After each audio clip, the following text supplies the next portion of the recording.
So in this Google Docs tutorial, I will be showing you how to insert emojis here on Google Docs. So if I wanted to insert emojis, it's pretty simple. Go to the top left, press insert, then scroll down to where it says symbols, and then go ahead right here and select emoji. It'll then bring up the emoji keyboard just like this. So if you were to go ahead and search up an emoji, for example, you can go ahead and do a smiley face just like that. You can go to insert, symbols, emoji, do what you got to do. So if you want the crying face, you can go ahead and do that. Now, I also believe you can press Command and Space on your keyboard. Or what's the shortcut? Just give me a second here. Yeah, so go ahead and press Control, Command, and Space. It'll then open up the emoji keyboard like this. You can go ahead and search up an emoji and do the exact same thing. So once again, Control, Command, Space.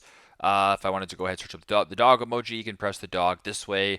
Or you can go to Insert, Symbols, Emoji, select what you want. If you want the dog emoji right there, you can kind of proceed that way as well. So pretty simple, pretty straightforward. That's how you guys can insert or add emojis to your page on Google Docs. Thanks again for watching and hope this helps.